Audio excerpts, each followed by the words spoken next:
J'ai envie de parler un peu de descente quand même pour le parti centriste. Parce que, de descente. Les centristes, on peut dire ça parce que François Bayrou du totalisait 12,24% des voix lors de la présidentielle. Là, vous faites 2,11% sur le département. J'ai envie de parler de manipulation, j'ai envie de parler de différents scrutins qui se succèdent sans possibilité aux électeurs de réfléchir, parce qu'on a d'abord eu, ne l'oublions pas, l'opération de communication politique avant les présidentielles qui s'est appelée les primaires, qui a quand même monopolisé les audiences de toutes les télévisions, de toutes les radios pendant pratiquement 3 mois. Ensuite, on a eu un débat droite-gauche basé sur le sarkozysme et l'antisarkozysme. On n'a jamais débattu du fond des sujets, difficile pour un centre qui se veut équilibré et intelligent d'exister. Ensuite, on a eu effectivement, comme disaient nos collègues, quasiment quelque chose qui aujourd'hui s'apparente à un copier-coller entre la présidentielle et la proximité des législatives, font qu'on ne réfléchit pas, on ne parle pas, on ne débat pas. On n'a pas des candidats qui rencontrent des électeurs, on a des candidats qui doivent se positionner quasiment en 3 semaines, se faire connaître, alors qu'ils sont connus de leurs électeurs, mais qui disparaissent derrière cette espèce de bruit de fond trop proche de la présidentielle. En gros, on n'a pas la 6ème République, et quand c'est comme ça, effectivement, les partis qui sont équilibrés, les partis de centre, les partis qui rejettent les extrêmes, les partis qui veulent qu'on débatte du fond, qui veulent qu'on débatte de la dette, de l'emploi, de la sécurité, les partis qui veulent qu'on débatte des entreprises qui créent des emplois, effectivement, n'ont pas leur mot à dire, et nos candidats, effectivement, ne peuvent pas occuper le devant de la scène. Donc je dirais que les 2 éléphants que sont l'UMP et le PS ont joué leur rôle, ils se sont combattus entre eux, ils ont fait disparaître les partis novateurs, les partis qui ont fait le choix d'une différence. C'est le cas des candidats du Centre pour la France, du MoDem et du DF. Mais justement, c'était pas un peu difficile pour les électeurs de s'y retrouver entre MoDem, Centre pour la France, nouvelle dénomination? Non, je pense qu'on est au contraire dans l'opération du Centre pour la France, on était dans l'affirmation d'un recentrage, dans l'affirmation d'un regroupement. Je pense que d'ailleurs c'est le début d'un regroupement des centres, on l'a vu, les centres aujourd'hui sont trop éparpillés pour pouvoir effectivement gagner.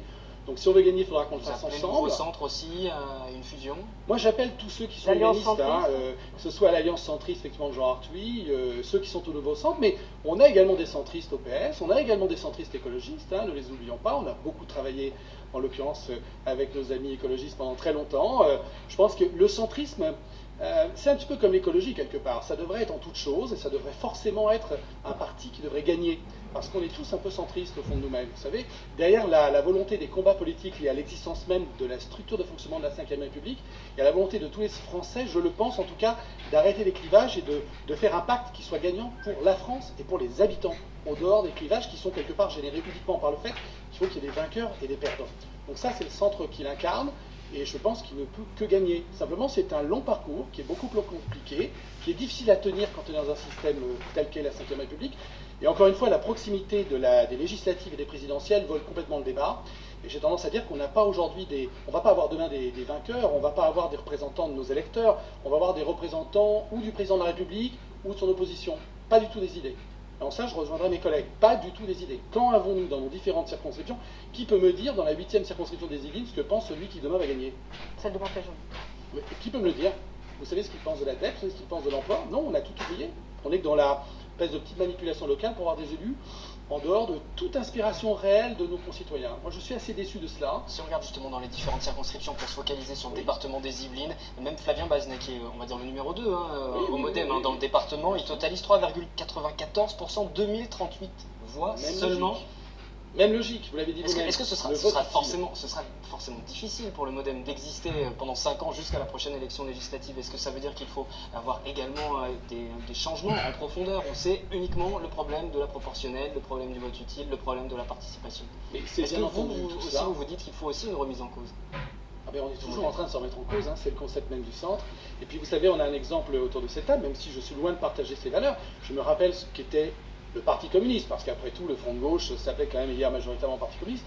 Il a été très bas, il ne développait pas, ou il ne développe pas, à mon sens en tout cas, les mêmes idées humanistes que nous pouvons développer. Et pour autant, mais le Parti communiste, c'est votre modèle, c'est ça que vous allez nous dire? Le Front de gauche, c'est votre modèle. Non, c'est un bon modèle de marketing. Si, vous avez dit le Front de gauche est un bon modèle. Le Parti communiste a souvent été de cacher ses idées derrière un marketing très efficace. On le voit dans la culture, on le voit dans la communication. C'est un beau modèle de machine à gagner, ou en tout cas localement de machine à tromper. Mais c'est ce que vous proposez aussi, vous, un rassemblement à la façon du Front de gauche. Tout de même Clément Ortega. C'est pas une machine à tromper, c'est pas une machine marketing.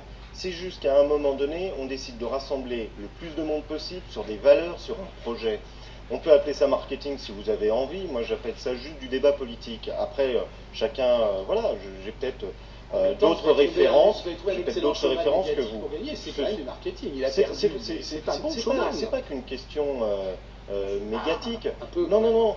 quand on rassemble des centaines de milliers de personnes place de la Bastille, quand on réunit dans des salles, des réunions publiques où on a rarement vu autant de monde depuis 30 ans, alors qu'il n'y a pas de tête d'affiche. Moi, je me souviens du meeting à Trappes, où on fait près de 200 personnes, alors que la seule tête d'affiche, avec beaucoup de modestie, c'était moi. Je veux dire, bon, voilà, et on réunit 200 personnes. C'est pas Jean-Luc Mélenchon qui a porté, c'est que le Front de gauche, c'est une démarche, c'est un rassemblement, c'est un programme qui s'appelle l'Humain d'abord, qui est extrêmement humaniste, comme quoi il y a aussi des humanistes manifestement au Front de gauche, très humanistes, très sur les valeurs, sur les besoins humains, comment on y répond, et comment on a un programme qui répond à cela.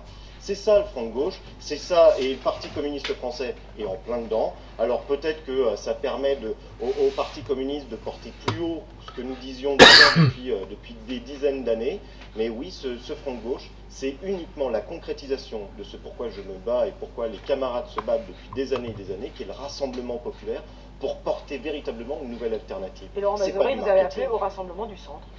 Ah oui, bien entendu, au rassemblement des centres. La seule manière pour nous de gagner, c'est celle-là. Maintenant, je voudrais juste répondre à monsieur quand même que... Très brièvement. Non, très brièvement. Les autres personnes qui réunissent effectivement 50 000, 100 000 personnes, c'est quand même le show business, quoi.